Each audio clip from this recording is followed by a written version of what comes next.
मागच्या वेळी छत्रपती शिवाजी महाराजांचा पुतळा उभारताना ज्या त्रुटी राहिल्या होत्या त्या सर्व त्रुटी दूर करून आता उभारलेला पुतळा हा जास्तीत जास्त चांगल्या क्षमतेचा असेल याची काळजी घेण्यात आली आहे। हा पुतळा येत्या 100 दिवसांमध्ये पूर्ण होणार आहे अशी माहिती आमदार निलेश राणे यांनी दिली आहे। मालवण राजकोट येथे आज छत्रपती शिवाजी महाराजांच्या पुतळ्याच्या पायाभरणीचा सोहळा होत आहे। या निमित्तानं आज निलेश राणे यांनी या चबुतऱ्याची पाहणी केली आहे।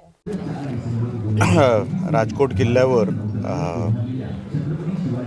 ह्या राज्य सरकार महायुतीच्या सरकारमध्ये 100 दिवसामध्ये एक प्लॅन तयार करण्यात आला। त्यामध्ये राजकोट किल्ल्यामध्ये जो मागचा प्रसंग घडला होता त्यामध्ये आता भव्य दिव्य शिवाजी महाराजांचा पुतळा इथे उभारण्यात यावा ही आमची सगळ्यांचीच मागणी होती आणि तो लवकरात लवकर व्हावा, दर्जेदार व्हावा, चांगल्या म्हणजे क्वालिटी म्हणतो त्या सगळ्या क्वालिटी चेक करून व्हावा असं सगळं आमचं तेव्हापासूनचं जे काही म्हणणं होतं ते आता पायाभरणीचा कार्यक्रम, ह्या पायाभरणीच्या कार्यक्रमाला पालकमंत्री नितेश राणे येणार आहेत। विधिवत जी काही पूजा होईल त्यानंतर पायाभरणीला सुरुवात होईल आणि मला असं वाटतं महिन्याभरामध्ये आपण हा पुतळा इकडे उभारणार आहोत। सगळं काय त्या क्लिपिंगमध्ये आहे, कोण करणार आहे, कुठल्या क्वालिटीचं मटेरियल वापरलं जाणार आहे आणि सगळे डिटेल जे काय आहेत पुतळ्यासंबंधात ते सगळे आपल्याला त्या क्लिपिंगमध्ये आपल्याला दिसतील। मूर्तिकार कोण, कुठलं मटेरियल वगैरे सगळं, म्हणून एक भव्य दिव्य इकडे वास्तू उभी राहावी महाराजांची एवढी आमच्या सगळी शिवप्रेमींची आमची सगळ्यांची इच्छा आहे।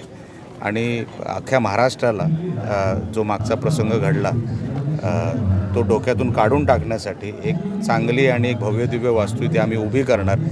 आणि महायुती सरकारचा जो काही मानस आहे की 100 दिवसाच्या आत, सरकारच्या 100 दिवसाच्या आत पुतळा इकडे उभा राहावा अशी सरकारची जी काही इच्छा आहे ती लवकर आपल्याला पूर्ण होताना दिसेल।